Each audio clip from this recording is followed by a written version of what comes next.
শ্রী ওয়াকারানন্দ প্রভুপাদ। এই নাম কেন দিলাম আসেন সে আলাপটা করি। এই শ্রী শ্রী ওয়াকারানন্দ প্রভুপাদ মনে হয় জিন্দেগি ভালো হবে না, মাসুদ ভালো হবে, উই ভালো হবে না। প্রভুপাদ কেন করছি? কারণ উই যা কাজ করিচ্ছে তাতে এটা ছাড়া আর কোনো কিছু কওয়া উচিত হবে না।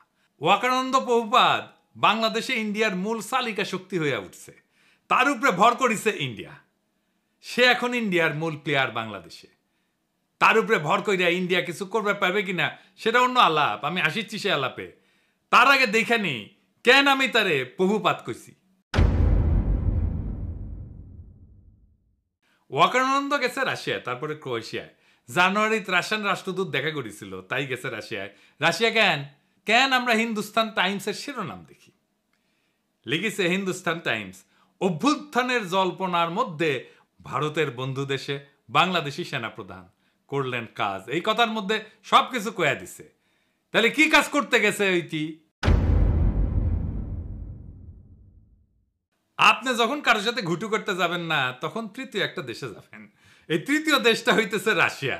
এই রাশিয়ায় গিয়া সে ইন্ডিয়ার পানি পড়া নিয়ে আসিছে। আইসাই সে দেখাতে গেছে যে দেখো দেখো দেখো, বাংলাদেশে ইন্ডিয়ার সিফল সালার এখন আমি ওয়াকারানন্দ প্রভুপাদ, আমার এখন সার ডাকবা বুঝছাও। গেছে বৌদ্ধ বিহারে, দেখেছেন হিন্দুস্তান টাইমস কি নিউজ করলো এবার দেখেন। বাংলাদেশ ভাগের কথা উঠতেই এবার মৌলবাদীদের কড়া বার্তা সেনাপ্রধানের।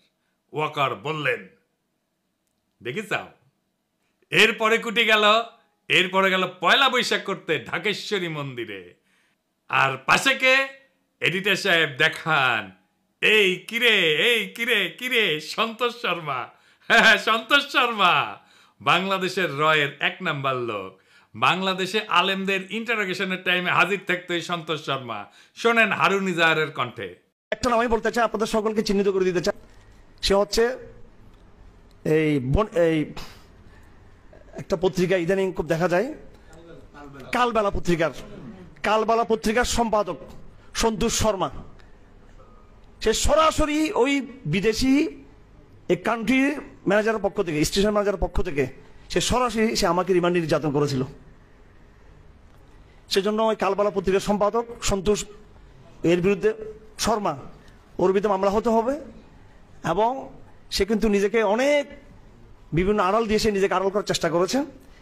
এরাই কিন্তু আমাদের এই রাষ্ট্রকে সর্বদিক থেকে এনে ধ্বংস করেছেন। মোদির সাথে ছবিটা দেখান। এইবার আমাদের প্রিয় সালাউদ্দিন সাহেবের সাথে দেখান, ভিডিওটা দেখান না। দেখেছেন মালটা? এইবার সব হিসাব মিলিছে, খাপে খাপ মমতাজের বাপের মতো মিলে গেল। তার মানে এইটার পিছনে একটা বিশাল পরিকল্পনা আছে ওয়াকারের এই ভিজিটের পিছনে। আমরা একে একে দেখব ওয়াকারুজ্জামান কেমনে ওয়াকারানন্দ প্রভুপাদ হইয়া উঠল, সেই জার্নিটা আমরা এক্ষুনি একটু দেখি। ওয়াকারের সাথে তো ইন্ডিয়ার পররাষ্ট্র সচিব ক্যান্টনমেন্টে গিয়ে দেখা করেছিল, তাই না? সেনাপ্রধান তো সারাক্ষণ নাকি কথা কইতেছিল নতুন সরকার তৈরির সময় ভারতের সেনাপ্রধানের সাথে, তাই না? ভারতের সেনাপ্রধানই কয়ে দিছে, as of today, firstly, there is no vulnerability from any side. I am in touch with the chief of Bangladesh during the time of when this changeover took place. I was in constant touch with him, and even thereafter, in November 24, we had a video conference also. When we talk about the relationship we should talk about when there is an elected government. So as of now, the relationship is with the military is well and perfect. তারপর আয়নাগর ভিজিটে বাধা দিছে, তাই না? 600-র বেশি আওয়ামী লীগ দাগিদেরকে ক্যান্টনমেন্টে আশ্রয় দিছে, তারপরে পলায় যেতে সাহায্য করছে। লেফটেন্যান্ট জেনারেল মুজিবকে ক্যান্টনমেন্টে অন্তরীণ অবস্থায় পলায় যেতে সাহায্য করছে। বিডিআর হত্যাকাণ্ডের বিচার আর করা যাবে না কইছে না? এই বর্বরতা কোনো সেনা সদস্য করেনি, সম্পূর্ণটাই তদানীন্তন বিজিবি সদস্য দ্বারা সংঘটিত। Full stop. এখানে কোনো ইফ এবং বাট নাই। আয়নাগরের সব এভিডেন্স নষ্ট করেছে ক্যান্টনমেন্টের মধ্যে। রাজনৈতিক দলগুলোর ডেকে নিয়ে ঘুটু করেছে, তারপর আঙ্গুল উঁচে শশাইতে গেছে, সারা দেশের মানুষের ঠাপ খেয়ে টানছে। হাসনাতরেও ধরতে গেছিল, পাবলিকের দিছে ঠাপ, হটিছে পিছে। তারপর শহীদ পরিবারের সাথে নাটক করেছে, স্পন্দের আলোতে কলাম লেখাইছে, ছাত্র সৈনিকের ঐক্য যেন ফাটল না ধরে। সৈনিক মানে সাধারণ সৈনিক না, কিন্তু সৈনিক মানে ওয়াকার। তারপরে সার্জিসরা ম্যানেজ করেছে ওয়াকার, তারে দিয়ে বিবৃতি দেওয়াইছে। তাই সার্জিসের নিয়ে একটা কথা কওয়া দরকার। অনেকেই কইছে, আমি কিছু কই নাই, এখন একটু কই আর কি। সার্জিসের কথাবার্তা শুনে আমি শিওর ওয়াকারের সাথে ওরা একটা গুটু হয়েছে। সার্জিসের একটা কথা কই তোমারে ছোট ভাই মনে কইরা, আমাদের টাইমে এরশাদের বিরুদ্ধে আন্দোলন করতেছি, তখন ডাকসুর জিএস ছিল জিয়াউদ্দিন বাবলু। দারুণ বক্তৃতা দিত, বাসদ ছাত্রলীগ করেছিল, খুব স্মার্ট পোলা ছিল, তোমার মতোই বক্তৃতা দিত, সুন্দর করে কথা কইতো আর কি। এরশাদের সাথে হাত মিলাইল, মন্ত্রী হইল এরশাদের, মারা গেছে বেচারা, কিন্তু তার পলিটিক্যাল ক্যারিয়ার শেষ। ক্ষমতার সাথে কম্প্রোমাইজ করলে রাজনীতি থাকে না। রাজনীতি হইতেছে ক্ষমতার সাথে টক্কর দেওয়া। বাংলাদেশে খালেদা জিয়ার যে ইমেজ, এটা হয়েছে তার প্রিন্সিপালড পজিশনের জন্য। হাসিনার যে খাইস্টা ইমেজ, তা কম্প্রোমাইজের জন্য। জিয়াউদ্দিন বাবলু তো আমারও নেতা ছিল, আমি তো তখন মফস্বলের ছোট নেতা। আর জিয়াউদ্দিন বাবলুকে কেউ চিনে? ওই সময়ের কত নেতা আছে না, কত নেতা ছিল, তো আমার যেটুকু পরিচিতি হয়েছে সেটুকু পরিচিতি তো তাদের নাই। অথচ আমি তো তখন মফস্বলে কর্মী ছিলাম, তাই না? রাজনীতি একটা অনেক লম্বা পথ। এইখানে এই বয়সে কম্প্রোমাইজ করে ফেললে হয়তো এমপি হবা দুই একবার, তারও বেশি হইতে পারো, মন্ত্রীও হয়তো হবা, তারপর জিয়াউদ্দিন বাবলু হয়ে যাবে। হাসনাত মন্ত্রী এমপি হইতে পারবে কিনা জানি না, কিন্তু বাংলাদেশের নেতা হবে, আগামীর বাংলাদেশের নেতা হবে, যদি তার ইমেজটা এইভাবে ধরে রাখতে পারে। মার্চ ফর গাজায় হাসনাত যে মিছিল করিচ্ছেন না, ওর পাশের জায়গাটা তো তোমার হইতে পারতো সার্জিস, হয় নাই? ওই জায়গাটা রাজনীতির। আর ওয়াকার আনন্দ বহুপাদের সাথে যে কোনো কথাবার্তার নেগোসিয়েশন সব প্রাসাদ ষড়যন্ত্র, ওইখানে রাজনীতি থাকে না। যাই হোক, এই যে ওয়াকার এইসব করিচ্ছে, কেন করিচ্ছে, কিভাবে শুরু হইল এটা? বিক্রম মিশ্র এসে তার সাথে মিটিং করলো।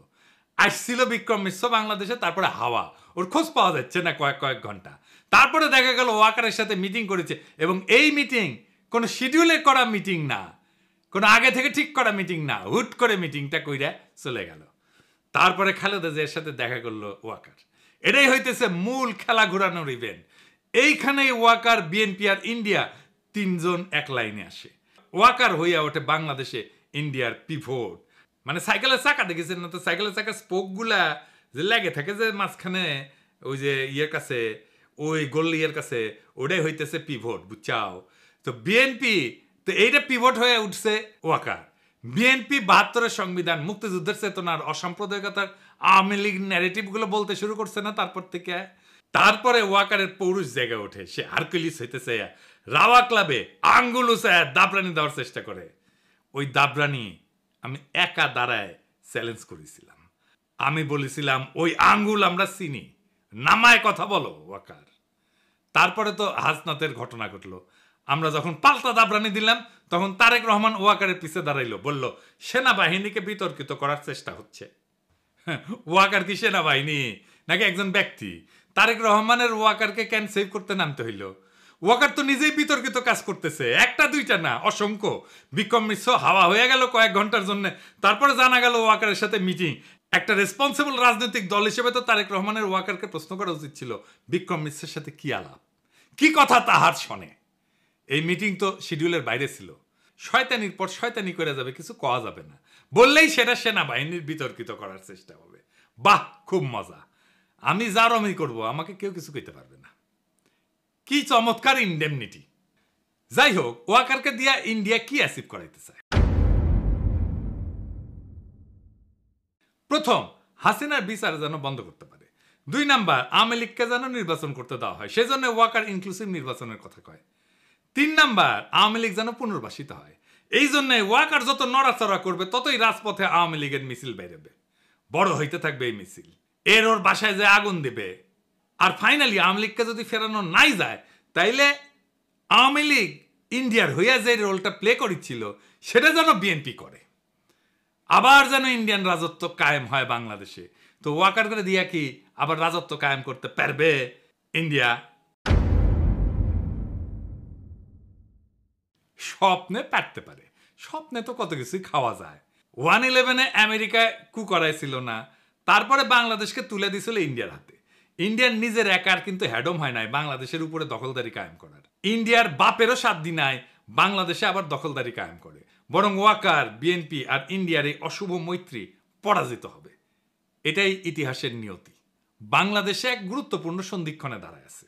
জুলাই বিপ্লবের পর প্রফেসর ইউনূস যে সরকার পরিচালনার দায়িত্ব দেওয়া হয়েছে, তা শুধু নির্বাচন আয়োজনের জন্য না, বরং দীর্ঘদিনের দুর্নীতিগ্রস্ত রাজনৈতিক এবং প্রশাসনিক কাঠামো সংস্কারের জন্য।